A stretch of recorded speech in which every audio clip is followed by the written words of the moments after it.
And a very good evening to you, and welcome to today's edition of Politics 101 on a Tuesday evening.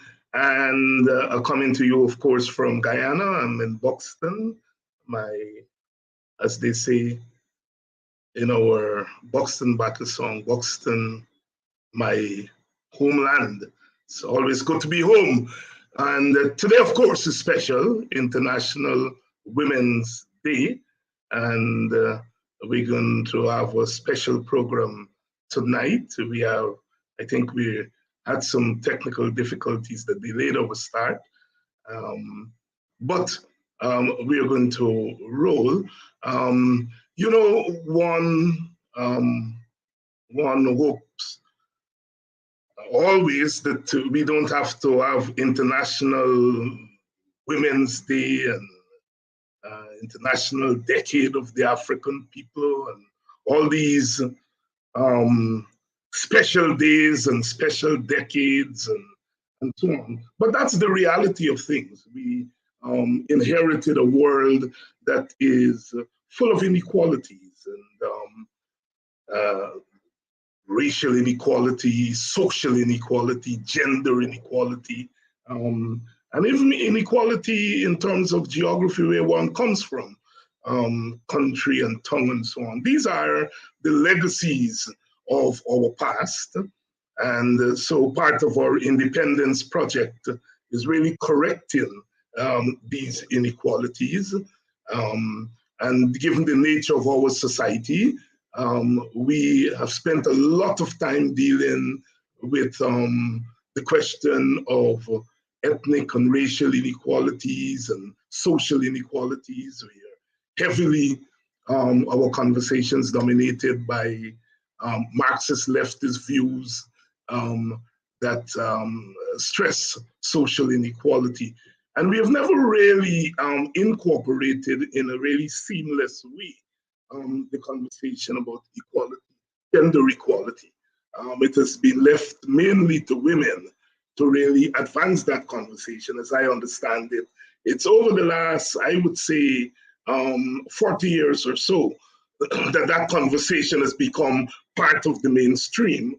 I know in the late 80s, the political party that I have belonged to, the WPA, the women of the WPA, led by people like Andaye and Bonita Bone and Jocelyn Dow and others who I can't go on naming names, seems that miss people. But they, in a sense, took the position that the discourse on women's issues and equality between the sexes was really not centered in our discourses. And so they took that bold decision to begin to do women's advocacy as women's advocacy. And I suppose they took into that discourse their experiences in the struggle at that time. And since then, I have to say that women from the other political parties have begun to deal with the question of women's issues and women's advocacy in itself and not as an appendage of our political parties. You know, we come up in a Guyana and a Caribbean where we've always had women's arms, the women's arms of the PNC and the PPP and the PNP and so on and so forth. And I think in the late 1980s and early 1990s, we began to break with that and to deal with women's issues and force those of us who had been engrossed in the other conversation, social inequality and racial inequality, to really contend with the issue of women. Certainly, we were behind the rest of the world in many regards because, you know, the feminist movement and the womanist movement in the United States of America, they'd already broken through on that issue. Nevertheless, here we are in 2022, again caught in the conversation of race and ethnicity and nation. And I think the issues of women's issues, I think, from my estimation, are once again put on the back burner as we talk about oil and gas and all the other issues, geopolitics, and we run the risk of again sidelining issues as they relate to women. And so part of what I want to talk about tonight on this program is how do we, in my estimation, again, centers women's issues, even as we talk about other things. And my guests tonight, I think, are well situated to deal with this issue. Of course, one would have hoped that you would have had a more representative panel, but we have to work with what we have. Somebody sent me an email this morning or a voice note saying that I have 3 intellectual women and I don't have working class women on the program tonight. I have 3 intellectual and academic women. And I had to say, you know, yes, you may have a point there, but I don't think the women who are on tonight will describe themselves as academics. They may be intellectuals, but they certainly wouldn't describe themselves as academics. And there may be a class diversity because I don't think one of my guests tonight would describe herself as middle class. So I made the case that there was some diversity on the panel, but it is good to know that people are paying attention to those issues of diversity. So let me welcome my panel tonight. They're no strangers because they're women who are in the public arena. Cathy Hughes, Member of Parliament, belongs to the AFC. Amanza Walton Desir, Member of Parliament. We can be accused of overloading on members of Parliament. Amanza belongs to the PNC. And Vanessa Kisoon, who's a school teacher, and who we old-time Marxists will call part of the working class, or the grassroots, herself a former member of Parliament. And I noticed she's running for president of the Guyana Teachers Union. I think that union would benefit a lot from Sabina at the helm, and I have no hesitation in endorsing or for that position, and I plan to help if she's solicit my help in championing our candidacy, because I think persons like that should be in leadership. Amanza, I think, is not with us yet. She has blackout where she is, but she will join us as soon as she's able to work that out. Ladies, good evening and happy International Women's Day. Let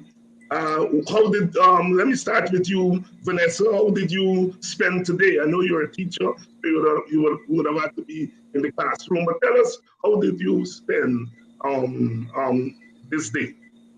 Okay, first of all, thank you very much for having me tonight. And I would like to wish my colleague, my sister, in every way, in every aspect. I know we haven't seen each other or spoken in a while, but happy International Women's Day to you, Miss Cathy Hughes, and Amanza in her absence when she comes on, even to your listening viewers. Tonight, I want to say today was a hectic day for me. It was really a hectic day. I spent most of it at the hospital. I would not want to get too much in details, but I had to accompany a colleague there, and so that was really taken up. It's a serious situation, and holding that colleague up in prayers. But I went back to work, and I was able to spend a little time with my female colleagues in the staff room. You know, we had some conversations and nicely spent. But I think as a woman, I feel accomplished for today because my day was there helping someone, helping someone that was really in need. And this is what we women do. There are times when we have to drop all that we're doing. There are times when we have to, put aside everything else and give a helping hand because we understand the struggle and we know what it is to be there as a support. A lot of times people just need support. Some people need a word of encouragement. Some may need it in cash. Some may need it in some other way, you know. And so my day for International Women's Day, I spent it. I want to say that I am really, really pleased in the fact that I was able to spend almost most of it with someone who needed me at that time. And I feel Thank good you about very, it.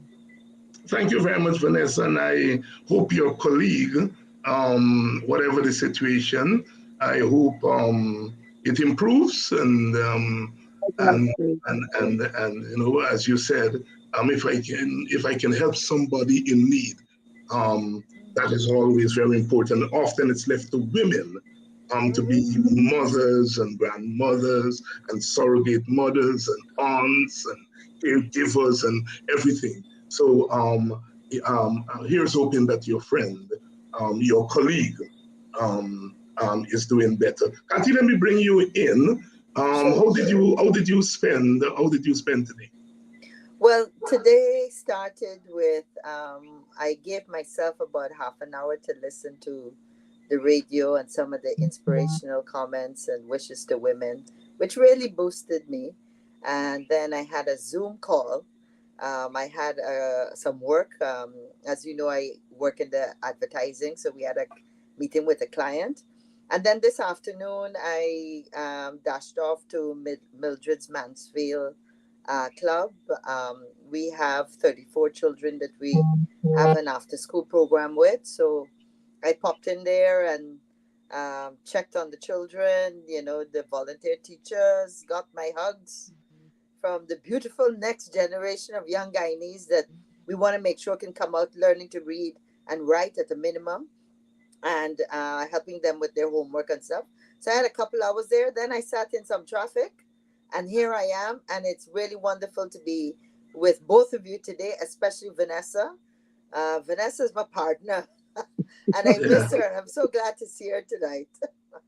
Yes, yes, and I'm glad Kathy, you talked about what a full day you had because our discourses on social class and so on sometimes get so skewed in Guyana.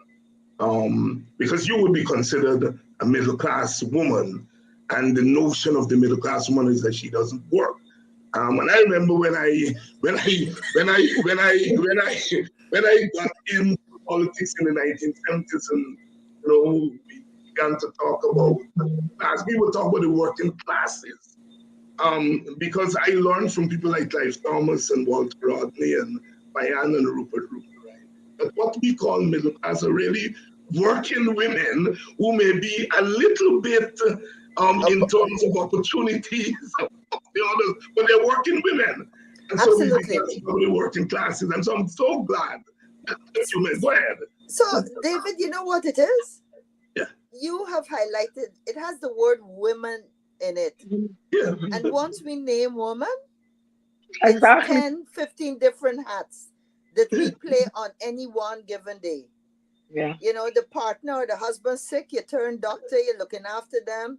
You have children, you have nieces and nephews, you got somebody that got a problem. Yesterday, I was getting some pension sorted out for my 94-year-old aunt, and spent the morning trying to do that. Um, we deal with all the real things, including waking up in the morning. And we're the ones, even in this modern time, even if you say we're middle class, we got to wake up and it starts thinking, okay, what are we having for breakfast? Not that we don't have partners that are willing, but traditionally and just in terms of the organization of the family, that's what we start off with. I started off peeling some pawpaw and putting it in a bowl. I didn't get as graphic as that. But yeah, mixing up a can of sardines with some onion and tomato, you know. Yeah. That's Yeah. just what we do, all the different roles. And I think that's what's special about today. Today, we Yeah. really take time to accept that every woman, most women, have to wear about 7 or 8 different hats, and we have to juggle that. And we also know the economics of the situation. You know, we end up with a certain amount of money, whether you're middle class or working class or whatever. At the end of the day, every month we got a certain amount of money, and it never can go to cover everything. You know, so the machine, if you got a washing machine, just stop working. You got stuff to get for school. You got food to buy. There's always something, and that's life. That's life. Yeah. And Kathy, you preempted my next question to both of you is, if young women today were to ask you, what is this big deal about an International Women's Day? Why worry about it? Why celebrate it or observe it? What is so important about this International Women's Day? What does it have to do with their lives? Vanessa, you, and then Kathy. Thank you very much. I was saying to a group of young ladies yesterday, fourth formers, they're grade 10 as we say now, because you know we're accustomed to forms, but we're now saying Mm-hmm. grade 2 to grade 10. And I was explaining to them about being empowered, not just for a moment and just for one day, but for a lifetime. And as women, why we have to take, and I appreciate this day, because even though you would say that women are focused on a lot, women, you know, you will say things like Mother's Day, we pay more attention to women and so on. Yet you find, and as the theme of the International Women's Day talks about gender equality, there are lots of times when we as women are not being fully recognized. We are not given that equal access, and we're not given the opportunities. And so, yes, it's a big deal because we are being left behind in most times. And think about it, Dr. Hines and Kathy. Mm-hmm. There are lots of times when we are the ones pushing everybody to front. You know, you mentioned it, Kathy. We wake up in the mornings. Some of us may not have spouses, but we have children. And Yep. so we have to take care of the home. We have to ensure that we focus on getting everybody ready, everybody spick and span, everything about everybody, and we're the ones who behind. There's the old adage that rings out: behind every successful man is who? A A good woman. woman. Yep. You understand? And even with our children, we are behind them to the extent, Dr. Hines and Kathy and listeners, we don't take care of ourselves. We Mm-hmm. don't look at our health. We Mm-hmm. don't eat properly. We're not exercising. And so sometimes they look at us, they say, oh, look how she getting fat. She out of shape now. She ain't even reached no age yet. You understand? And Yep. so I want to encourage our youngers, and that's what I will say to my daughters, and I will say to my young women. Pay attention to you now. Do all these things. Ensure that you take care of yourself. I encourage my female students, eat healthy. You know, we're in the fast food business now. Every lunchtime you see them coming with these bags Yep. with churches and so on.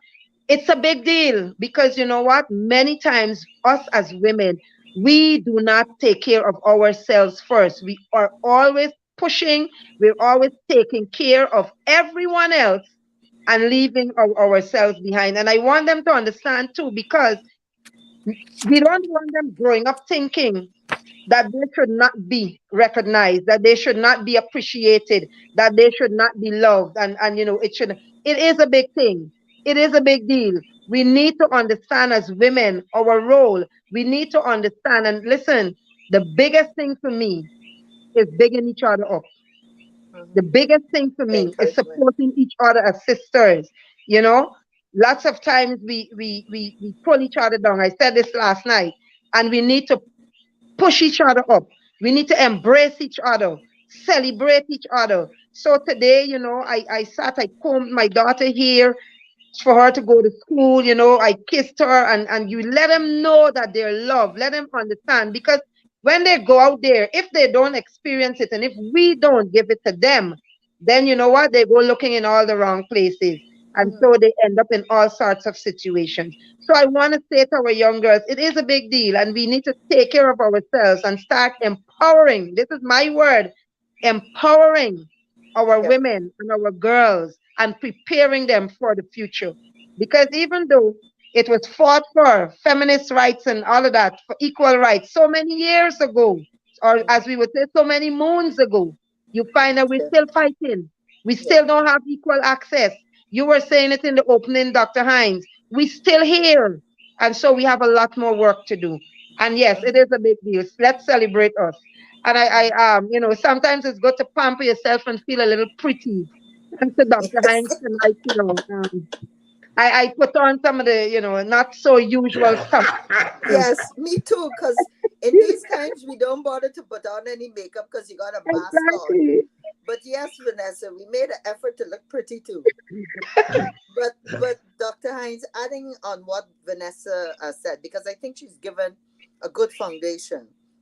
I want to add to that and say that this is important because it really is the day that the whole world stops and listens.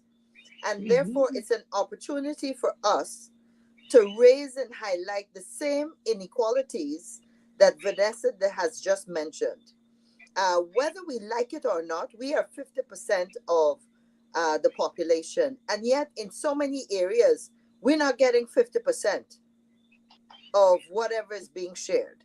Yeah. If we were to look at the banking sector, 50% of the loans today are not going to women, and women at all levels I'm talking about. And yet, I would say that especially in the small and medium enterprise area in Guyana, the majority, I would say, if we did a survey of the business persons, are women. If you look, there's a statistic I was looking at today. We have 40.5% of women today in Guyana in managerial roles. Mhm. And then we have only 38.5% in senior and middle management positions. Now, if you look, one of the beautiful things is all over the world, more women are going into university and are graduating from university. So the university population on average is more than 50%. So they're coming out qualified. Why is it that we are still in 2022 at 38% in managerial positions and not 50% at least? Similarly, Guyana is way ahead of many countries when it comes to representatives in parliament. We're at 35.7 or 35%. But again, why don't we have 50% representation? Look at the names that finally got on the board for the National Resource Fund. The people chosen by the government to manage the monies. And we know that just now in the budget, we had 607 million US dollars that is going to be spent that needs to be managed. Did you see any women in those final names? How was that acceptable in this day and age? So we still have a lot of work to do. And these are and the kinds of issues. I and could go ahead. I could share in 2014 the challenge I had going to a local bank to borrow $6 million. And that's why when you say that I am middle class, I laugh.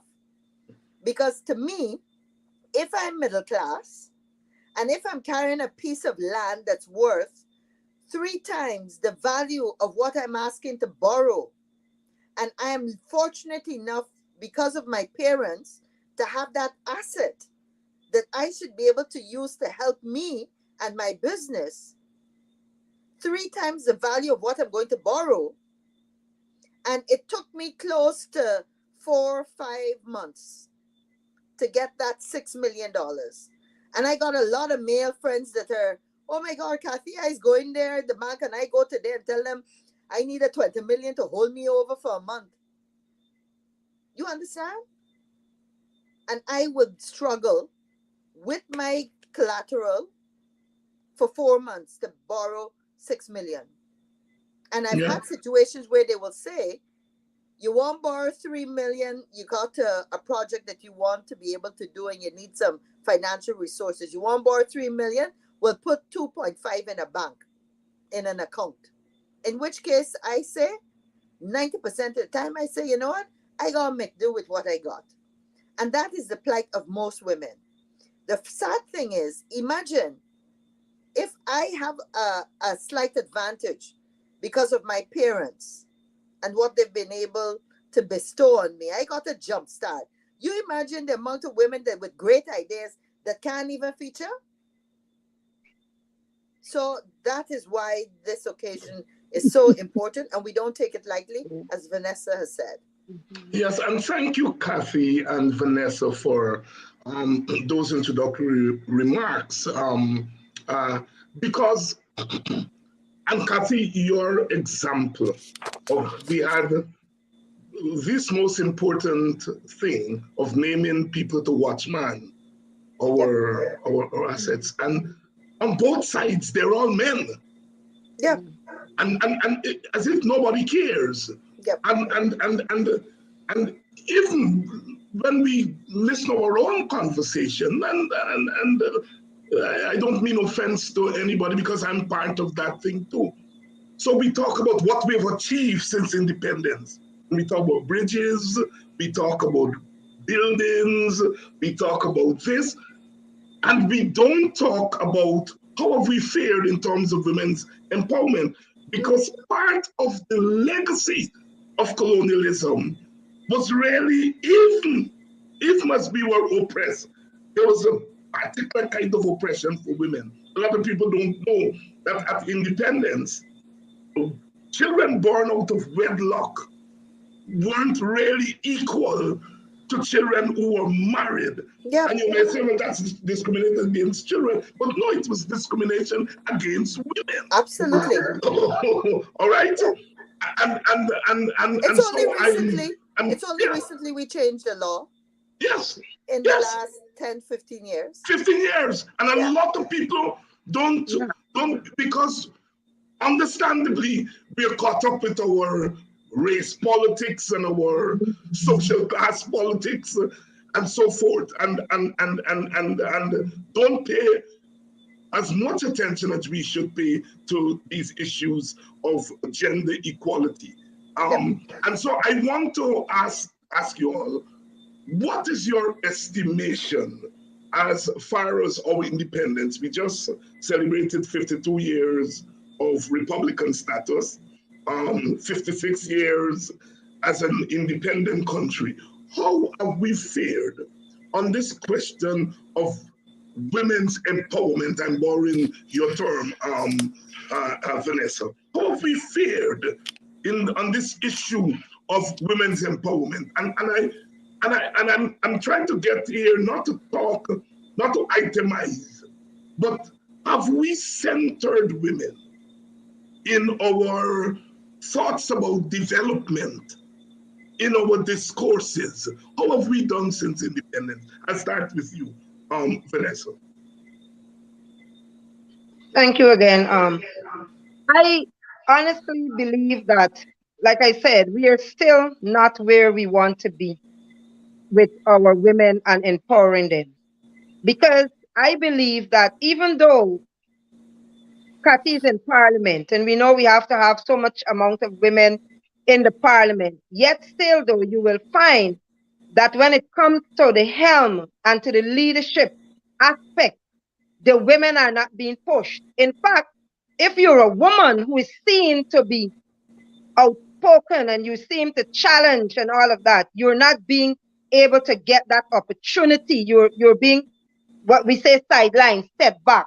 And even though we have gained independence, we have still not, and I would want to say as women, we have still not been able to be independent because of the fact that we're not being allowed and we're not given that equal access, to be able to have a level playing field.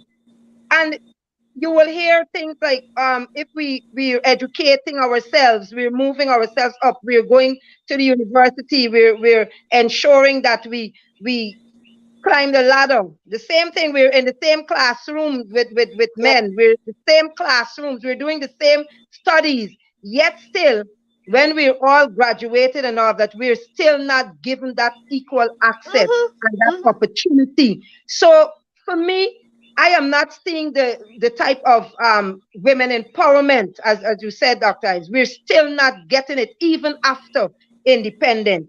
We're still stifling our women. And I want to quote Michelle Obama here.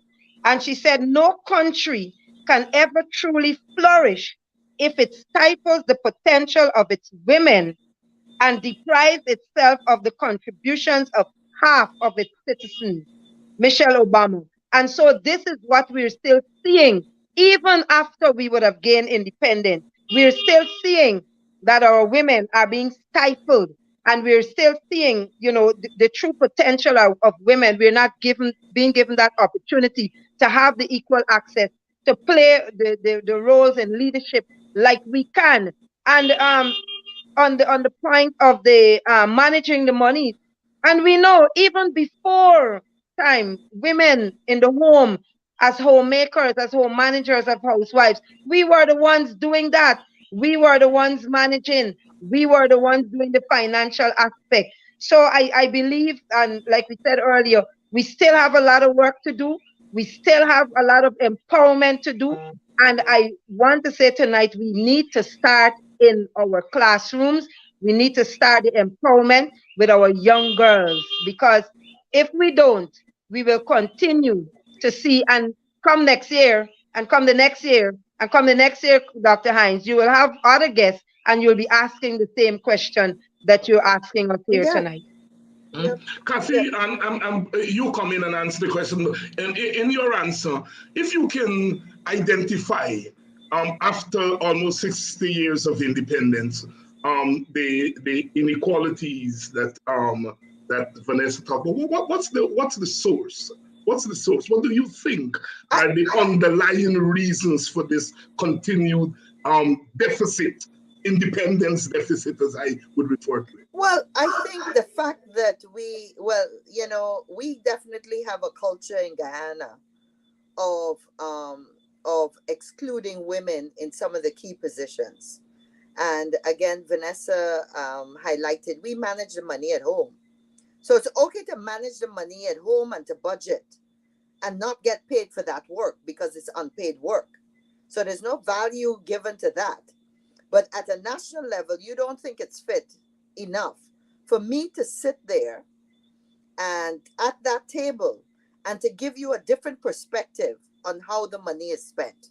So I think, unfortunately, part of it is that in Guyana, it is a cultural issue. I want to say, I've specifically said in Guyana, because I have noticed that in some Caribbean countries, it is not as stark as it is. And I want to say that I remember years and years ago, I spent 7 years in Jamaica. And I remember years ago coming back to Guyana, and Jamaica had a trade team coming.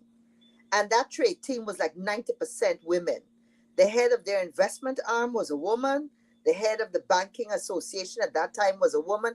An international group representing Jamaica, and close to 80% of them are women.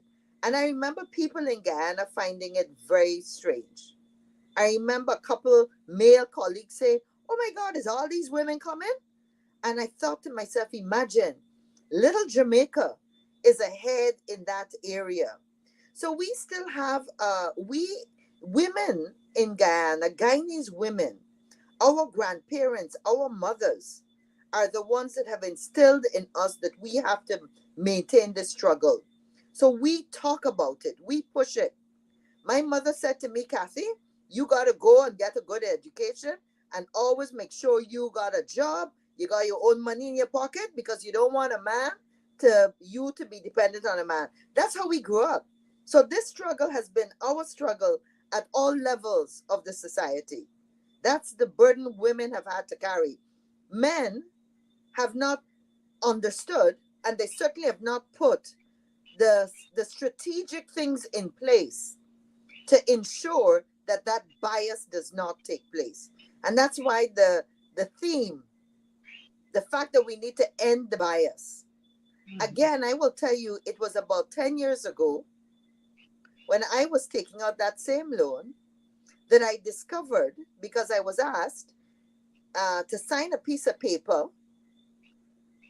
maybe a little 12 years ago, sign a piece of paper that informed my husband that I had gone to the bank to get a loan. Wow. And I said, you have got to be joking. I'm an independent person. This is my asset. Why would you be requiring me to sign a letter? You got to inform my husband. I said, and you know what is strange? I know my husband has taken loans, and not once has any bank in Guyana in the 28 years that we've been married. Thank God that no longer exists today. But prior to the 12 years ago, nobody's ever come to me and said, Mrs. Hughes, your husband is taking out a loan and you need to sign off and acknowledge. And of course, the reason, because I asked, the reason is that they worry that if there's a dispute and it might be considered communal property in the event of a divorce or whatever, that's why they ask and that's why they protect themselves, blah, blah, blah. But you're not doing it on both sides. You're not asking me. Exactly. Right? You're not telling me, he not signing. You're not asking me to sign for him, but he got to sign that's okay for me. So there are those inherent biases. And as we saw in the National Resource Fund and this debacle that we saw the other day, is just the latest example of nobody thinking, would women bring a different perspective to how that money is spent? Yeah. And if they're 50% of the population, are they going to say that instead of 5 bridges, we want 4 bridges? And then that money that would have gone for the other bridge, we want to look at adolescent health. We want to look at the education of our children. We want to look at all these others. And we would like to be at the table to make the argument that those expenditures in those areas are just as critical to the bridges, the gas pipeline, and all those other things. At the end of the day, there's no question that we've had a massive increase in cost of living. Massive increase. We're talking about a basic basket and the need for the minimum wage to be in the vicinity of 100,000. This is not hearsay. This is not the opposition. Anybody could go to the market and do your own little calculation. And yet, why have we not seen any real progress on alleviating that challenge that so many Guyanese have today, especially the women? Why is it that the nurses don't get much more, given the challenge that they've had, making sure that this nation stayed healthy during COVID? And what about the teachers? Yeah. Let me read. Go ahead, Kathy. No, I just want to say we have to be at the table to get the balance. Yeah. Let me read this comment from Atto, and I assume it's a man. He says, even the language of powerful women highlights the depth of the challenge. My dear sister is talking about women not being allowed to, and I am not necessarily blaming her for the rhetoric. I'm highlighting the pervasive nature of the problem. Women are some of the key gatekeepers for maintaining the patriarchy. The last sentence, especially, I want you all to comment on, because I think it's a valid statement. It must be highlighted the role that men have played in terms of maintaining this inequality that we see in every facet of life in our country and our region. You want to go first? He misses a big point. He misses a very important point. The point he misses is that, yes, we are bringing up the same men, right? my brothers, for example, are a totally different generation of young men than my father was, right?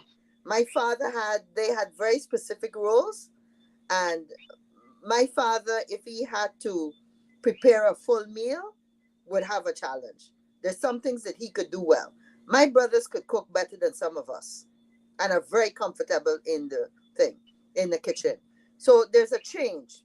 What Mr. Atto Rockcliffe, or whatever the name was, what he misses is that we can groom them to be different, but they're going into a structure that has not changed. Yeah. The structure has not changed.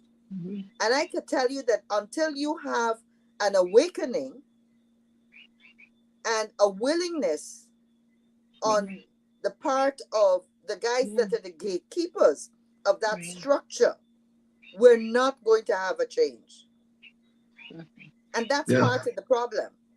They may have the best intentions in the home environment, but when you go out there, and let's look at the political parties.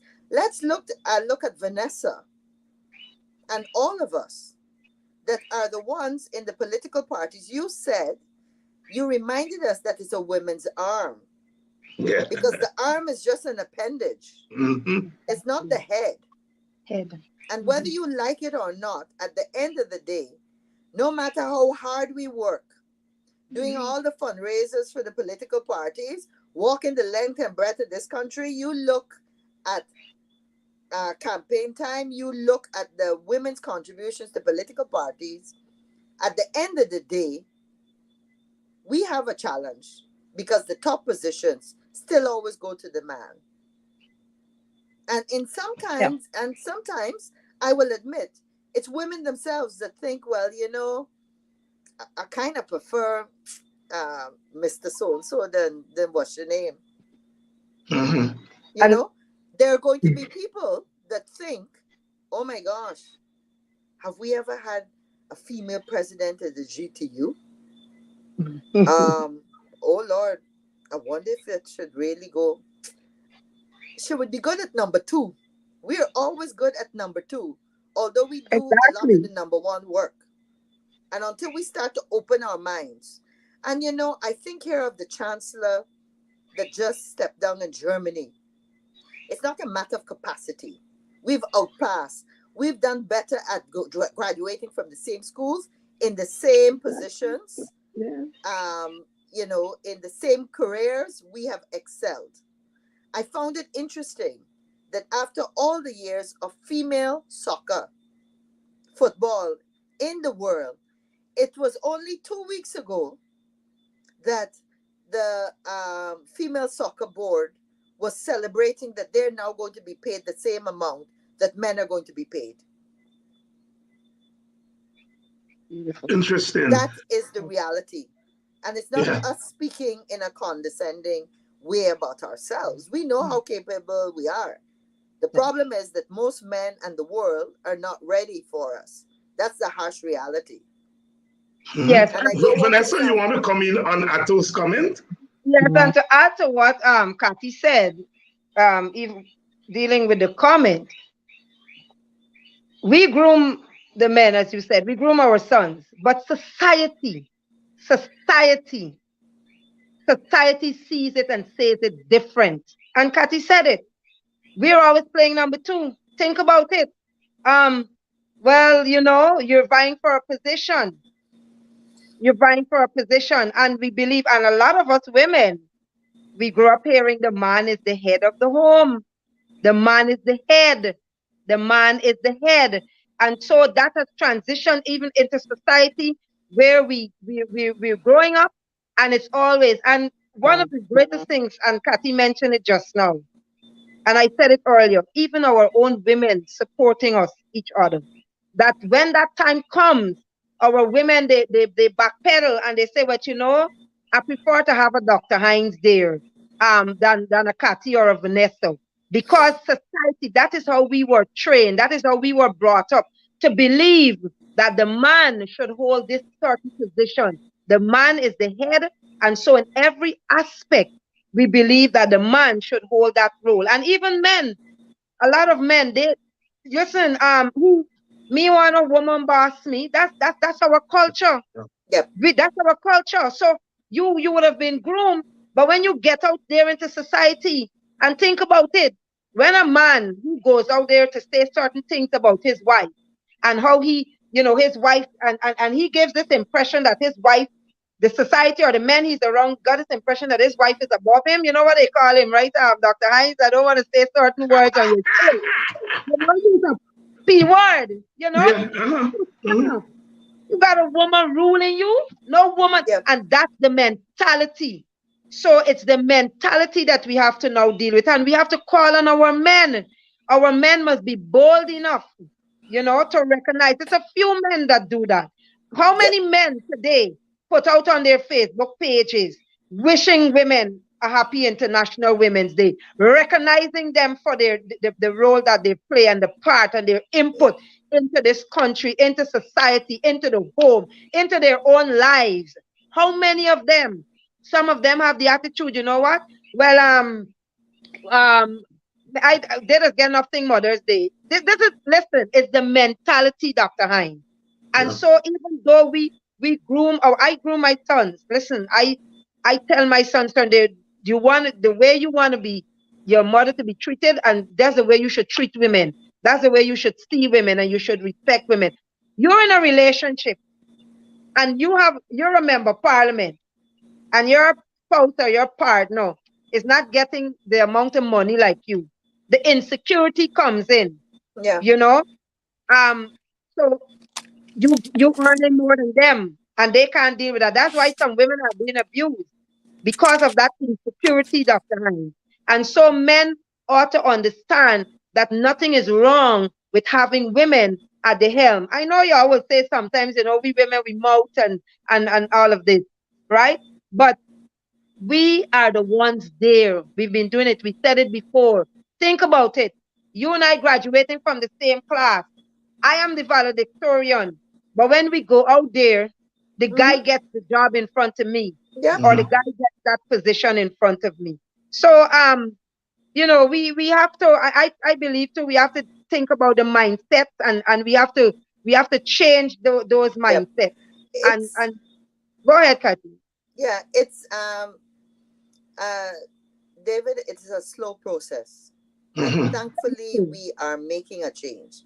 There are many men that do an excellent job of supporting their women, picking up the slack. Vanessa is talking about being a parliamentarian. People don't realize that to be a successful parliamentarian, you got to have people in your family that are there picking up for you.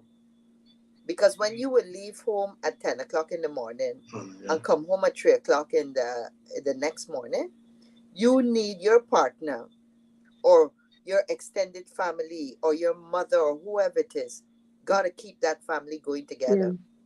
Yeah. Homework still got to do. Food got to be on the table. Folks got to go to bed. All that thing. So I applaud the men that are supportive. But this is our culture, and we need to change the culture faster.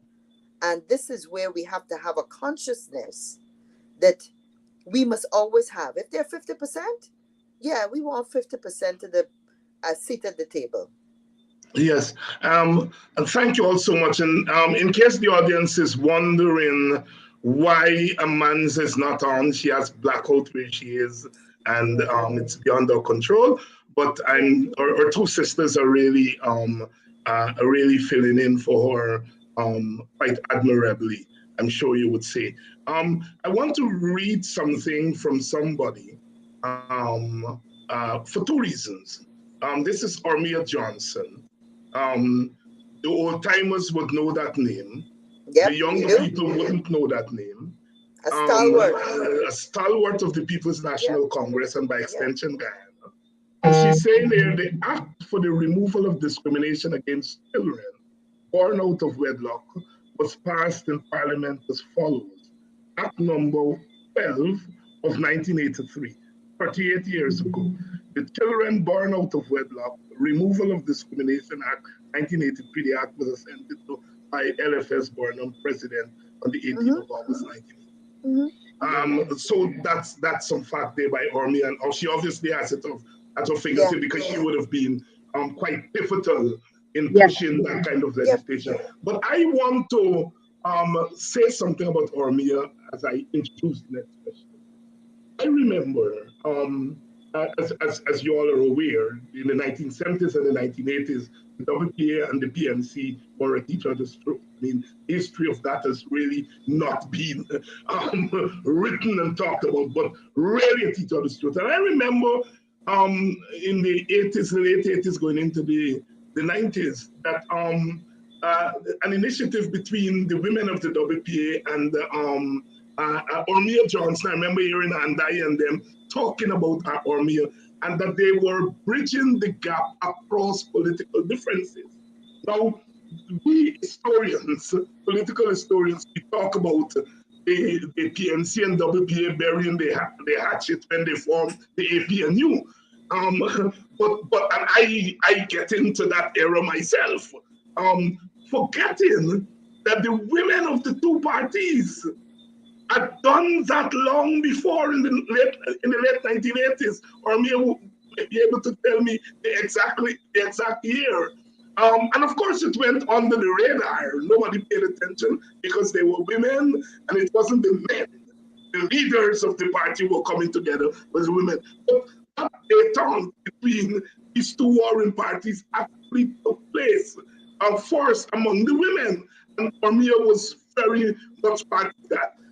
I say that to introduce this question to you, that both of you have served in the leadership of your respective political parties.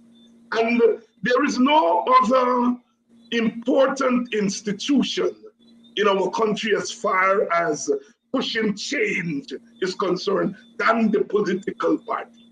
And I may be asking you all here to be self-critical of your party.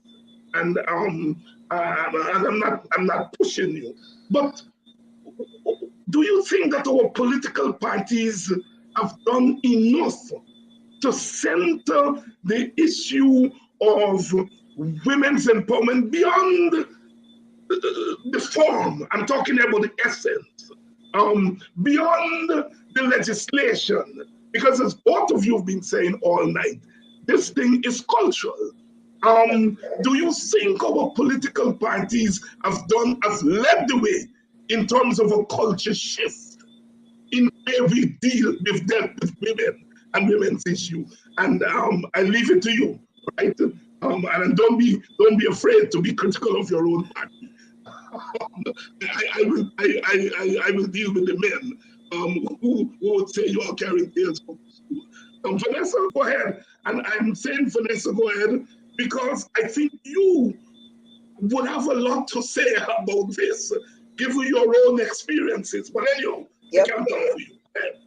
Yes, thank you very much. I was at a function on Sunday for the NCW, and one of the things that Cheryl Sampson said, and it stuck with me, and I've been saying since Sunday night that I would really want to see that kind of move again in our political parties, and the PNC more so the party that I'm a part of, is the scouting of young women.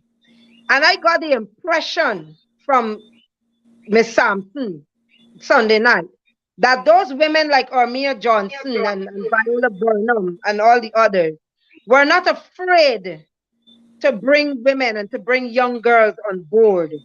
They were not afraid. They did not feel challenged, or they did not feel intimidated by the presence of younger women and having them to groom them and ensuring that they were brought into the fold. And so they were groomed and they were trained and they were taught how to act and behave in the whole political arena and office and all of that. And in my own party, I don't believe at this time, I think we still have a lot more work to do.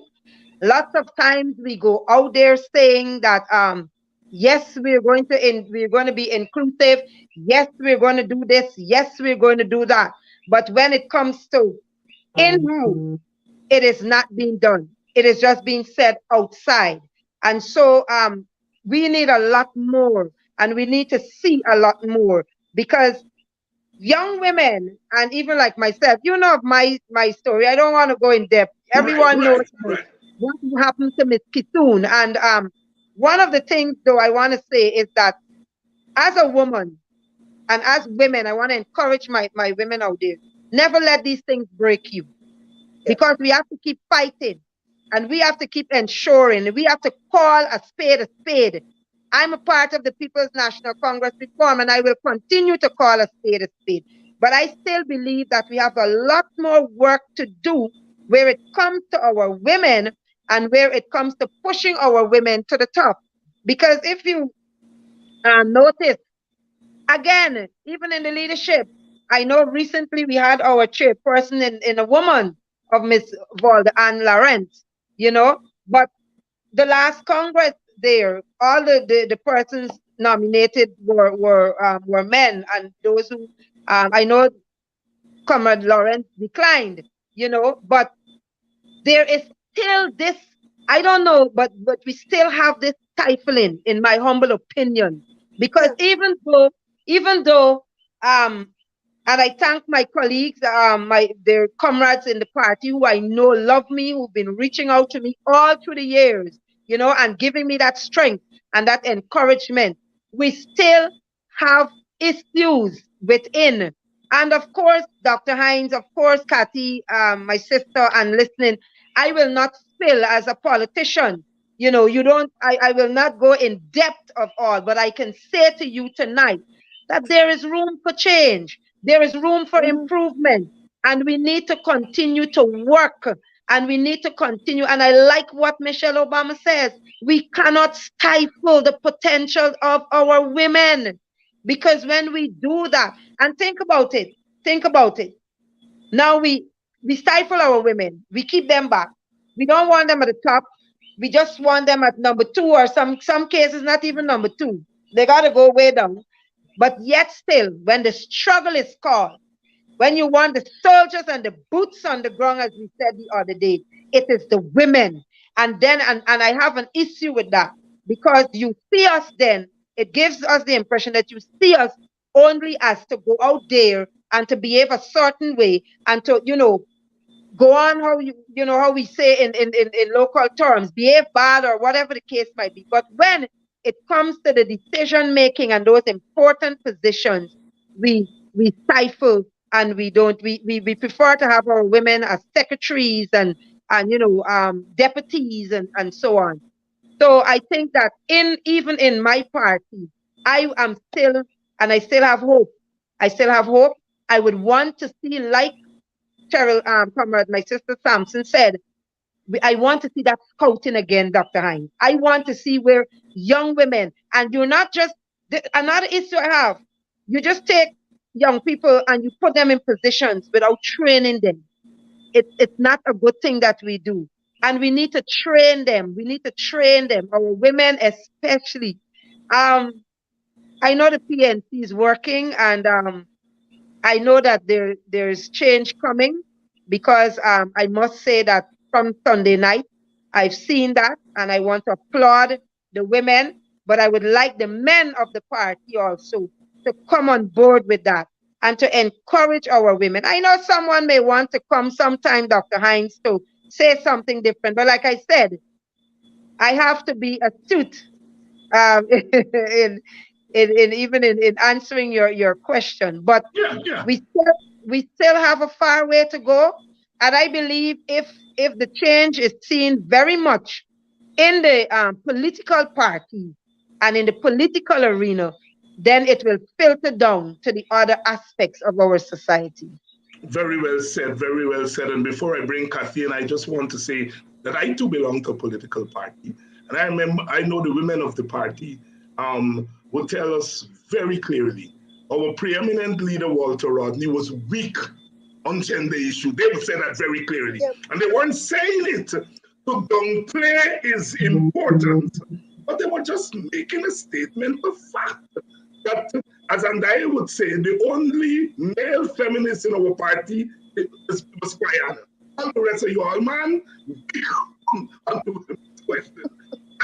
And she was correct. And I remember we in a sense, because we were afraid of Andai and Bonita and them and us, we were forced to begin to think about it. But I am saying that even today, I don't think that I have seamlessly incorporated gender into my rhetoric. It may be somewhere deep within, but when it comes to my political rhetoric, I know that there is a deficit there when it comes to gender.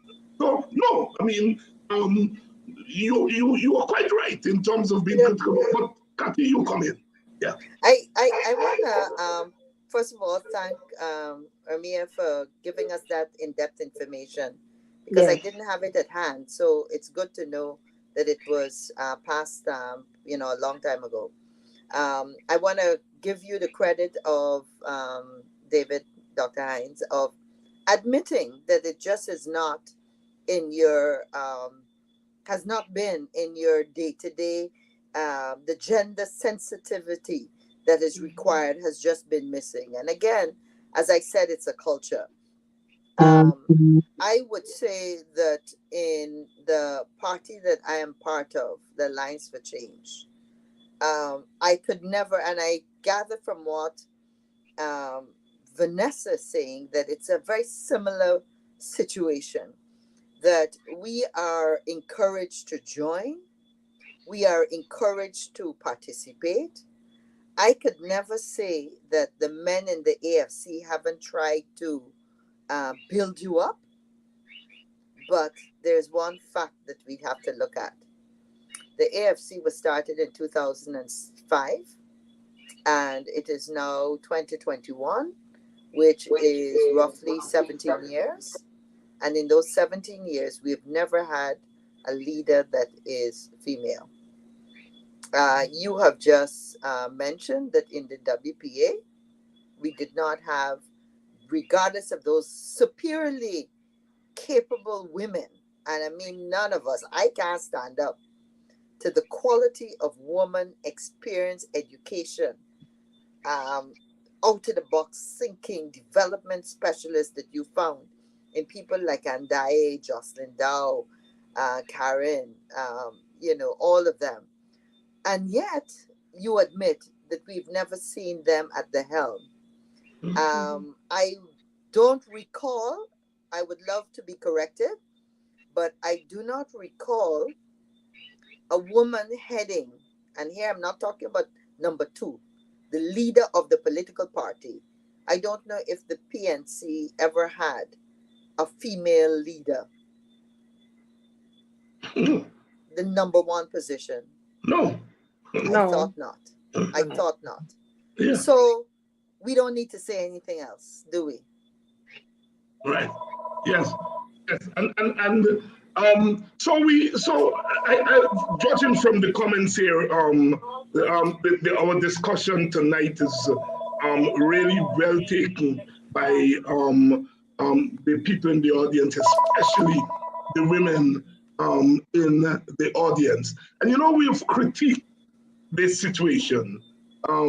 We've talked about our shortcomings, but even in the midst of shortcomings, there must be some things that we have gotten right. There must be areas in which we have done a little bit better than when we got independence in 1966. So let's talk about that for a minute.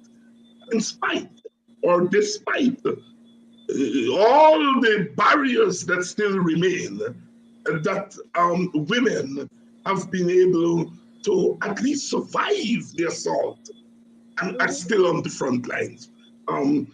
Vanessa, you care to comment on that? Yes, and we see it as when we look, and like I said, in the parliament, we do have our women there. We do have women representing, and like Kathy said earlier, the support coming from men. There are a lot of men like yourself, Dr. Hines, and there are areas where people like yourself, activists and so on, you give that support. And so there are certain things that we cannot run from. You've just said that you will support me in me vying for the presidency of the Guyana Teachers Union. And I do appreciate as I solicit and I thank you in advance for that support that you will give to me, because I know that you have far reach. And so, of course, our men, like Kathy said earlier too, there are things that we have seen. Women were allowed to. We see women in business. We see women being able to manage certain aspects, though not to the top, as we're saying. But we have seen our women in all sectors of society, because we came from where we knew that women were seen as home managers. Women were seen in the home, not even being allowed to come out there. The man was the breadwinner, back in time. And so we can say that we're not seeing women in the working environment stepping out there, being able to help and assist in providing for their families. And so we can safely say, yes, we did get some things right. And we are seeing our women, in society being able to hold certain positions and being able to, not like I want to say, I want to ensure I get it right, but though we don't have the kind of equal access that we desire, and as Kathy said, the 50-50, we are still able to play a role and to play a part, even at the highest decision making of this country, which is the parliament, and in all other sectors across the thing. We have most of women now, we have women doctors and nurses, they're not just being midwives and going to a home delivering a baby and all that, but we have doctors specializing and so on. So we would have gotten some things right, and we still are seeing our women out there in society playing a role, playing a part. Kathy? I gave you that statistic of 38.5% of women being in senior managerial roles. And the other side of that is that we have come a far way. And that's why I think we say that this has been a process. I'd like to say that in spite of the challenges, in spite of the biases, women have taken control and have positioned themselves in all sectors. Guyanese women today are the engineers, they are the doctors, they are the teachers, they are the nurses, they are the electricians, they are the welders. We have made tremendous strides. And all we're saying is that we need to be able to do that in a far more aggressive manner. And maybe we need to start considering that in some areas, there might need to be a deliberate affirmative action kind of. Yeah. Because in areas of financing, in areas of allocation of funds for budgets that will impact communities, in areas such as those, we need to be able to say that here, if you got 5 people making the decision, at least 2 gotta be a woman. Yes, So but those are the deliberate things that need to be done to make sure that we correct the system. And it's not corrected because we've got a young man or a man who was brought up with the breadth of knowledge and experience to be knowledgeable and be aware of where these biases are, and strong enough and independent enough as the head of a company or whatever it is to start to make that change. We can't depend on one person or a few persons.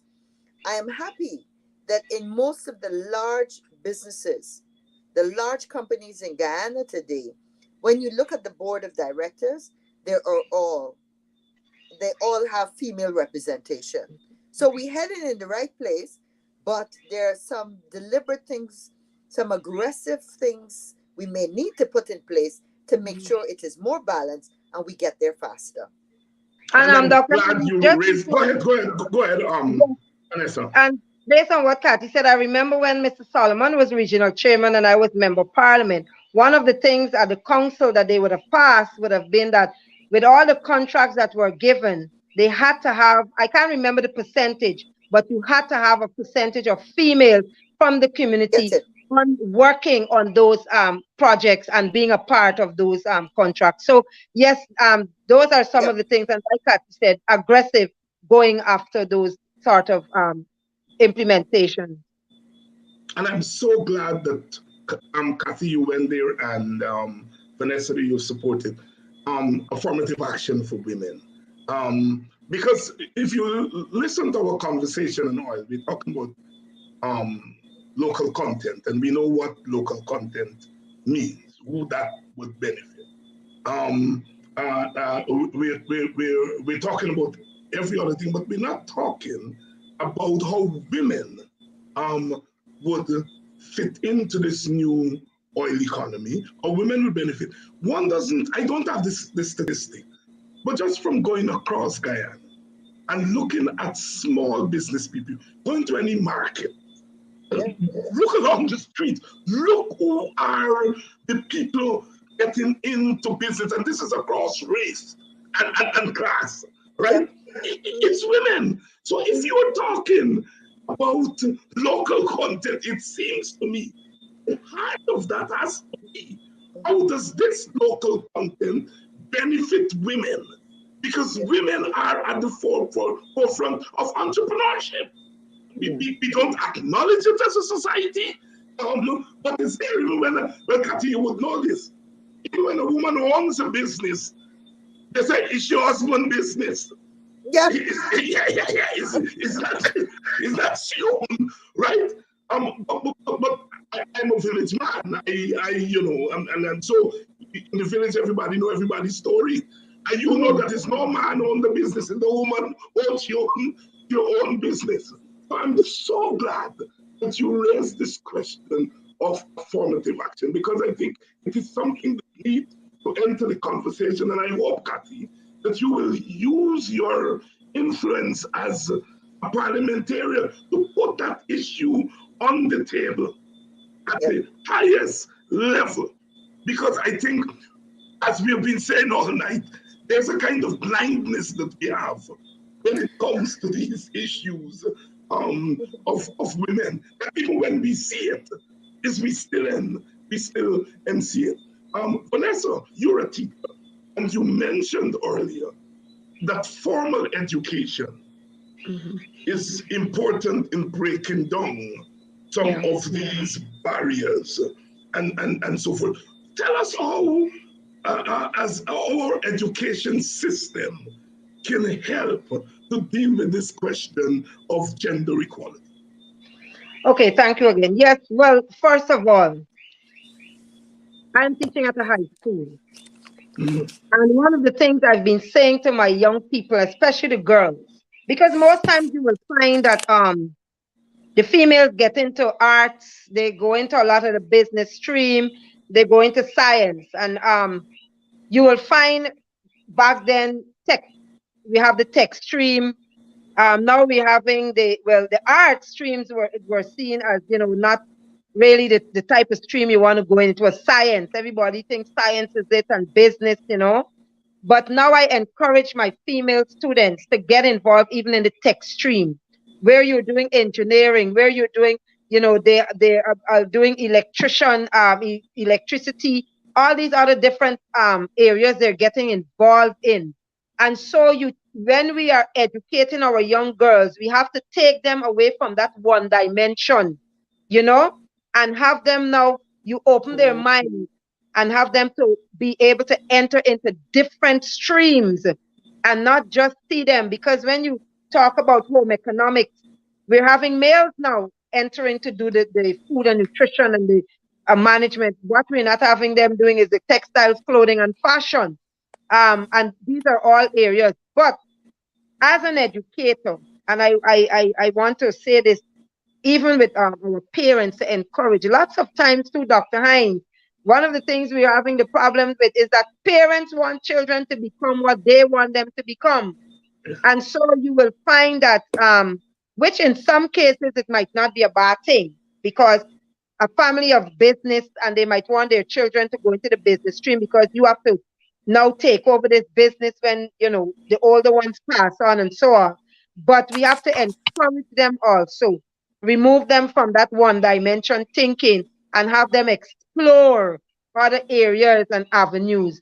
And I would like to see the type of empowerment I would like to see is to see our parliamentarians coming not only into the communities and talk to our women and so on. I want that.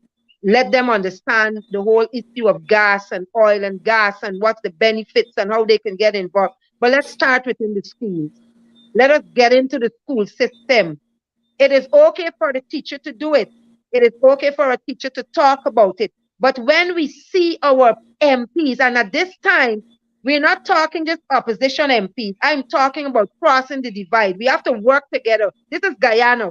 We're seeing both government and opposition, female MPs, males coming together and say, listen, let us target these schools first.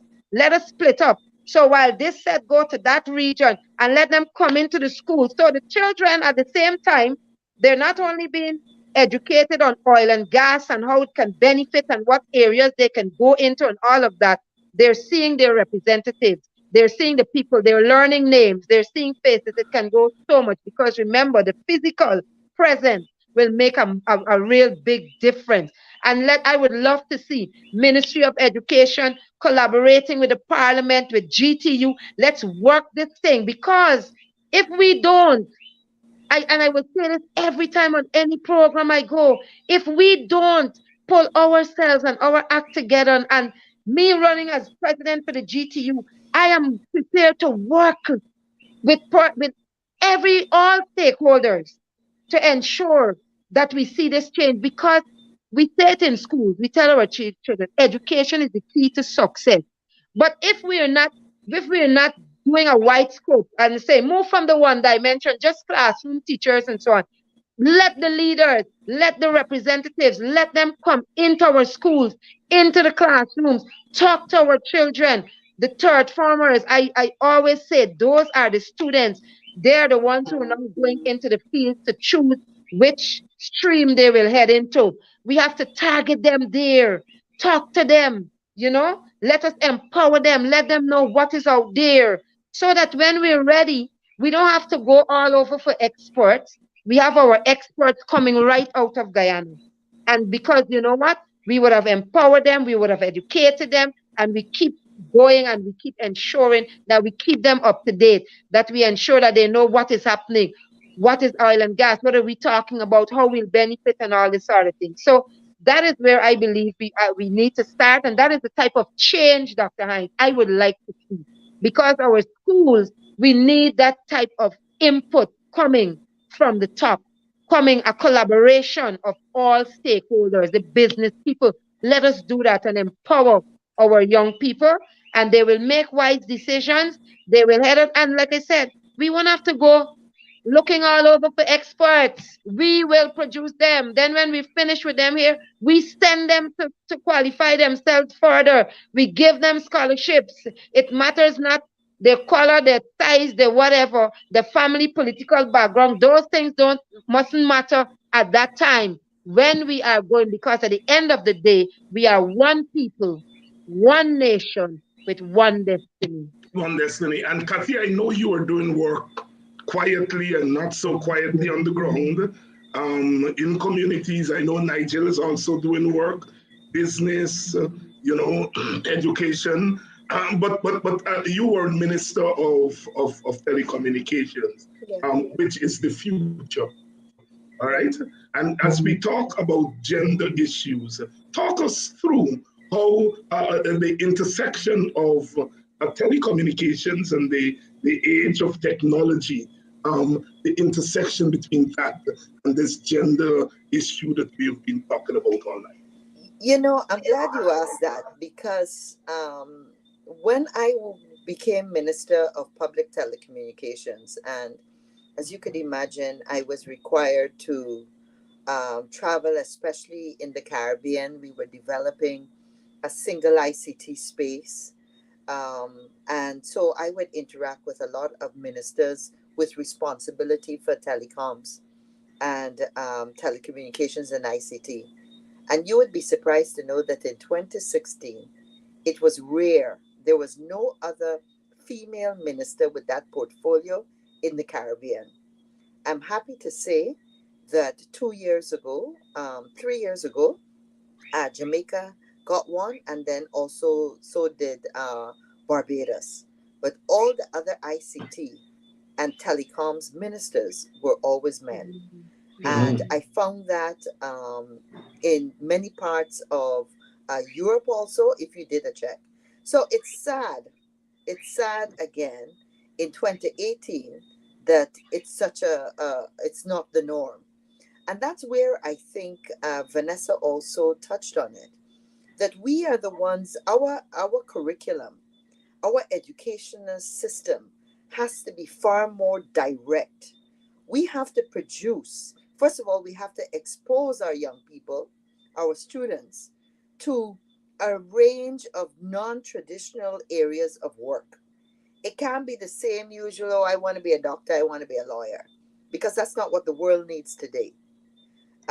Meaning that not that they don't need it, but there's so many other areas where there's high demand, where you need the engineers, you need the computer specialists, you need the information technology, you need the civil engineers, the mechanical engineers. There's so many,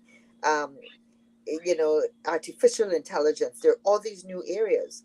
And so I think that what we need to be doing more in our curriculum is exposing children to more of these non-traditional areas. The other thing that's very, very important is that by now, Guyana should be mapping, and we're talking about local content, but we're not thinking about it on the bigger national scale. What we should be doing now is that, and we started to do that when we were in government, is start to map out what are the skills this oil and gas industry is going to need. Are we going to need 400 civil engineers? Are we going to need 500 persons that can do deep sea diving? Are we going to need deep sea welders? And what we should be doing now is headhunting. In the US in high school, I got relatives that the big companies have already selected and offered them a job, and they didn't even finish university yet. So we should have our own program of headhunting. Whereas Vanessa says we select the best. We select the best. And if it's 400 people we selecting now those 400 potential people. We're going to send them away to school. We're going to make sure that we sending off 400 this year, and next year we got another 1,200 or how much ever it is, so that we know in 5 years' time or 6 years' time, the first batch comes back after they've done their postgraduate work, their specialization in whatever the particular area is. That's where the world is today. We got to know in 10 years' time, the other development areas that would have expanded, that would have emerged. We got to know that. We got to know where the technology is going.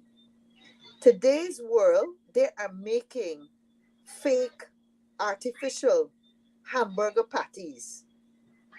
People are on their phone, leaving the office and turning on the oven to start baking the chicken, so that by the time they drive home, it's already done. We all know where technology and information and artificial intelligence is going. Many people have a little device, and you call Siri and you call Alexa, and they're going to put on a song, so just manifest where this can go on a national level.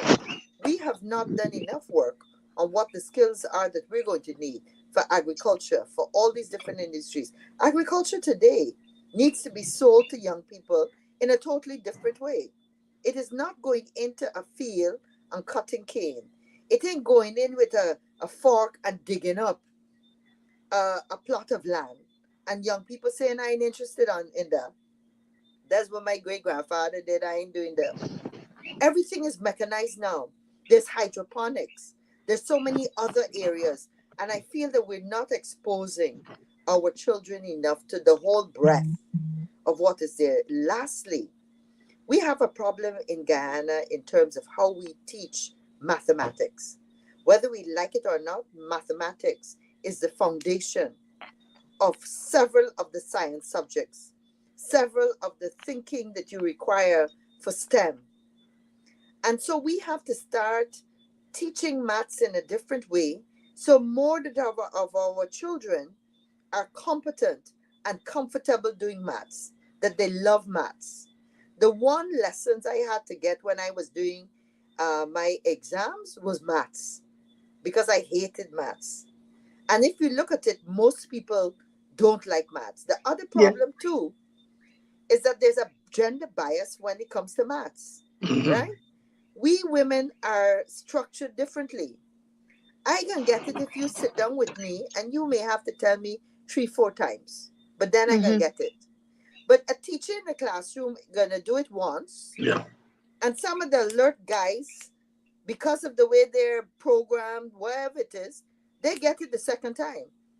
You know? So I automatically go into my very sheepish girl mode where, well, let me quietly stay in my corner. I mean, those are biases that we don't accept. So when do we start to teach girls science and maths maybe in a slightly different way, if it is required? Now, I think that in some areas it may not be required, but the analysis needs to be done, because if I'm not as confident in maths, I ain't going in the next 5 years do phys chem and bio. And what you see is a lot of women getting into social work because they ain't really got the foundation in the maths. That's the reality we don't like to talk about. Yes. Could I add, Dr. Hines, just before you? Go ahead. And then, so Kathy, you stopped on the maths, and I find Vanessa? that you're hearing me? Yeah, I'm hearing you. I'm saying make your comment and also wrap in your closing thoughts, because we're okay. All right. Yeah. So the maths indeed, and it's right now, Kathy, it's across the board with the maths. I don't know what is happening, but we have some girls who are really on top with the maths at this in this generation.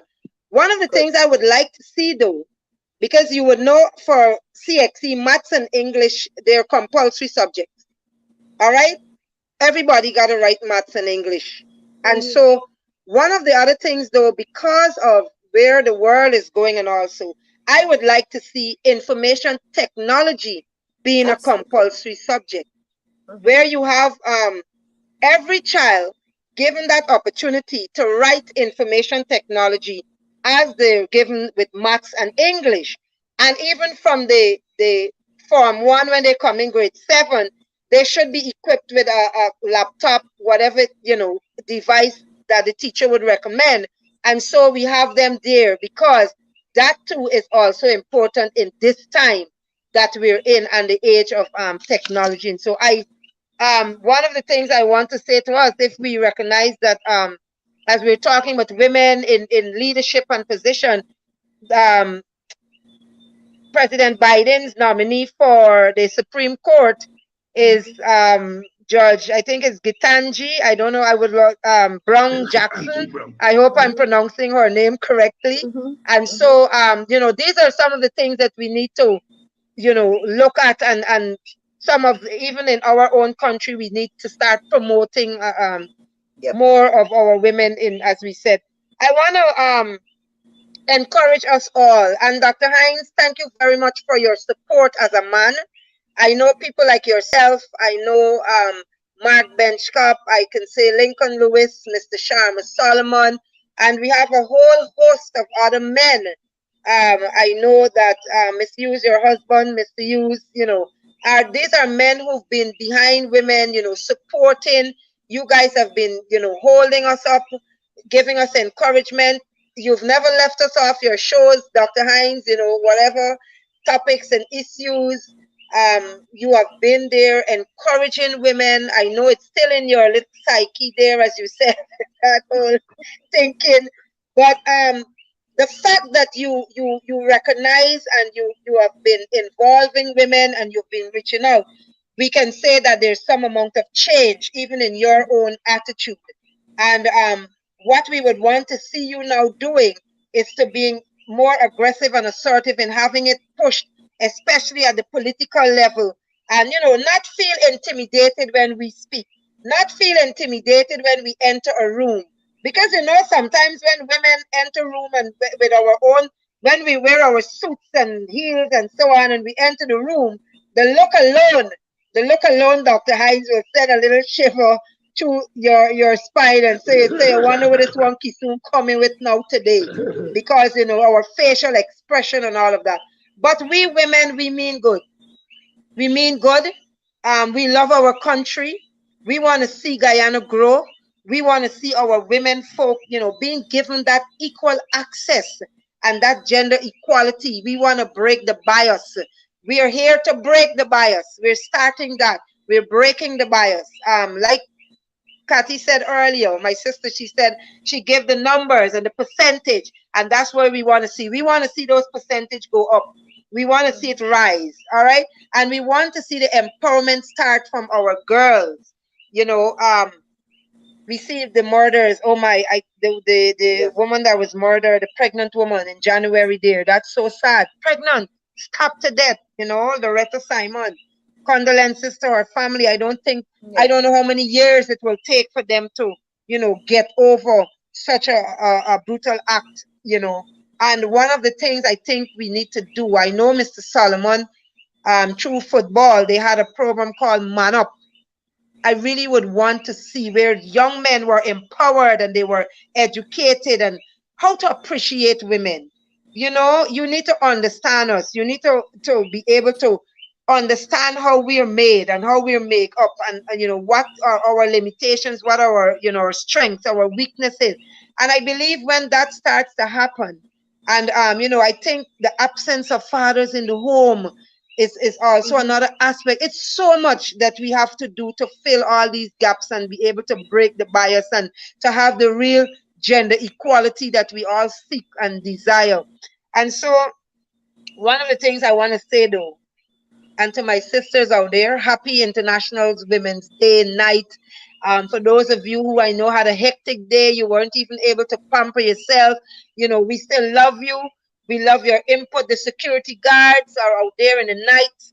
Women, man, listen, I give respect to those security guards who are women who are out there. Not that I don't respect the men, but women, they're vulnerable and they're out there. That's one job I don't think I want to ever have to face in life. To be out of my home, the children are left unattended. Anything happens to our teenagers, the mother is out as a security guard. We blame the mother instead of looking at the holistic situation and being able to see how we can give an input to help to correct that. Our nurses, because Dr. Hines, we've moved from the pandemic where we saw our nurses, and we know in all these sectors we're dominated by women. The teaching, the education, the health sector, all these were women, and they were there in the front line. Teachers had to come out in the pandemic and teach. They risked their lives. We lost teachers. Today I've said to my colleagues, last night I said I really wanted us to have a moment of silence for all the women who would have lost their lives, whether it's on the job, whether it's through domestic violence and so on. And so we see our women continuing to be on the front line. We moved from the pandemic. We're now seeing war. Look at the women and the girls, mothers and daughters who are fleeing from Ukraine. They have to leave their fathers and their sons and their loved ones to fight. And some women are staying to fight. Some are out there to represent their country. So we're seeing women taking up the mantle. We're seeing women in all aspects. And, to my teachers out there, the women, the ladies, I know it's a struggle in all the sectors. The parliamentarians, man, Kathy, Dr. Hines, we didn't touch it tonight. A minister disrespecting our female parliament. I know we gotta go, and that is so. And then hustling to get the defrosting of our the two just exactly. I think George and I can't the names on to the tip right now. But these are the things we have to talk against. And I want to say to our women folk, when these things happen, as women, we need to stand up together. Stand up together. From the time it land out, you need to stand up there. Support your male colleague that is there representing also. Kudos to Mr. Duncan, you know. But we have to support each other. We have to be there for each other. And that's one of the things that I think women, we are lacking as a group, as a body, is the support for each other, is the standing up. I'm not saying it's not there, but there are times when we really need to enforce it. We really need to go after it to support our sisters. Let us support each other. And so I will close by saying, and I like these two quotes from Michelle Obama. And so it really inspired me. It says here, as women, we must stand up for ourselves. And that is one of the things we have to teach our daughters. Let me just tell you quickly, Dr. Hines and Kathy, my daughter was in grade 3, and there was this girl in grade 5 that was bullying her. But thanks to Lady Bonita Montague, there were marches that we had on domestic violence and, bullying and all of that. And I took my daughter to those marches. We went to different regions.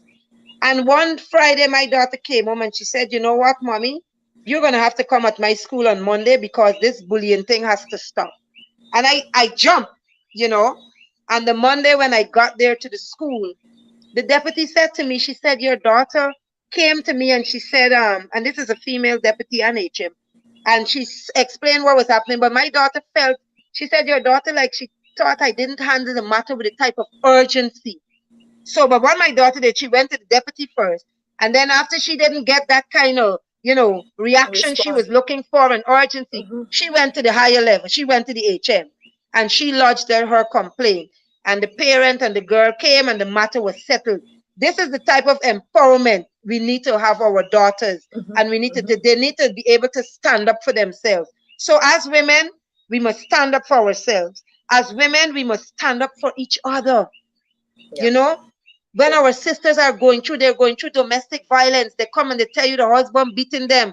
You and them is good friend. You're telling them, you're advising them, but since you and them get wrong, you're going and tell your other friend, the man used to beat you. We can't do that. That is not standing up for each other. That is not supporting each other. We need to support each other because you know what? Rain don't tell you when it's going to fall, and it don't fall on one man door. So we have to always remember that. And it says here also, as women, we must stand up for justice for all. Michelle Obama. And so I want to encourage us. Kathy, you guys are there in the parliament. If I was there in that parliament, I say no further, Kathy. I know. Yeah, right. So thank you very much, though, Dr. Hines, for having me. Kathy, it was a pleasure being in your company. We need to hook up. You and I have some unfinished business. And stuff to take care of, but I know time and everything. And let's continue to support each other. And to all our men folk out there that have been giving us the strength, supporting us, we appreciate it. And we really look forward for your continued support and that you will encourage the younger men and, help them to understand and to appreciate us women. Thank you very much. Yeah. And to the listening folks, thank you guys for joining. Happy International Women's Day to all our powerful women. And I would say this, power to our women, power to the women. Absolutely. I'm in that for sure. Yeah. I want to say, Vanessa, you may not know, but you will recall that when we were in Parliament together, and that would have been in 2011, I think, right? 2011 to 2015, we had a women's caucus. Yes. And there were occasions, and Dr. Hines, you may not know, but just as we referred to in the earlier PNC times when you were explaining and reminding us that there was that kind of camaraderie between the WPA ladies, the PNC ladies, the parliamentarians, that we worked together, that there were issues that would cross all lines, and therefore women could take a joint position. We had that in the parliament in the form of a women's caucus up to 2011. I want you to know that no longer exists. Absolutely no longer exists. And it's very sad because there doesn't seem to be any issue that women can transcend their differences and work together on. And so that's a very sad state of affairs that this parliament is in. And at some stage, it is my hope that we can remedy that. I want to say also that as we've been saying in this entire discussion, we haven't spoken too much about domestic violence. Yeah. But that is the fundamental scourge. That is the biggest stain on Guyanese society that we carry. A country is judged not on how many million barrels of oil we can be able to pump, but how we treat our women and how we treat the elderly. And in that area, we have to acknowledge that we are failing at this point in time. We just cannot have so many women being brutalized and killed every single day, practically. I had a horrific statistic that I'm going to just mention, that in 2018, and I got this from the UN Women Report, in 2018, 10.5% of women in the 15 to 49 age group reported being subjected to physical and sexual violence by a current or intimate partner in the preceding 12 months. Yeah. So 10.5 of women in that age group in the last 12 months. That's to show you what an epidemic this is. But I want to say that we, especially on days like today, we stand in support of all women. We stand in support and speak out against the women that are in positions where they're being abused and cannot speak for themselves. We must always remember that as women. And we say that we also celebrate the great strides. I am excited at the women making candles as a business. The ones that are doing excellent catering. They're making you're right, every possible type of business women are going into, and we're celebrating that. And in closing, I want to just read a quote that I think is so very pertinent today. I want women to remember, and I start the quote by saying, there is always light, if only we're brave enough to see it. If only we're brave enough to be it. And those are the words of Amanda Gorman. And you will remember that she was the young poet laureate who spoke at Biden's inauguration.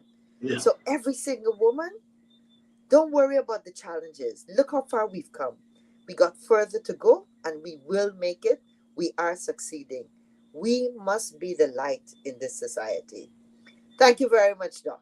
And thank you very much, Kathy, for always coming through and lending your expertise and lending your strength to this program, because that strength is important. And tonight you were joined by another strong woman, Vanessa. Thank you all so much for coming on. And we know that it's International Women's Month, so we are going to have another discussion or two as we progress through this month of March. I want to thank you all in the audience for being such a wonderful audience.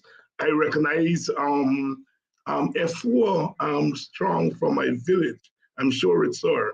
I haven't seen her for a long, long time, but it's good to see that she is quite active this evening on this program. And to all you women, especially the least among us, International Women's Day includes you also.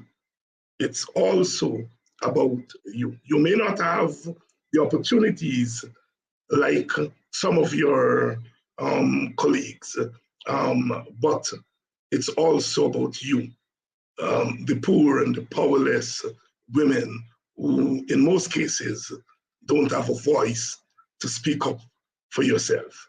Good night, and I'll see you all tomorrow night. Please help keep Politics 101 on social media and broadcast television. If you are in North America, please donate via Cash App or PayPal. If you are in Guyana and the Caribbean and don't have access to Cash App and PayPal, email your pledge to dhines6106@aol.com and we will direct you how to get your donation to us.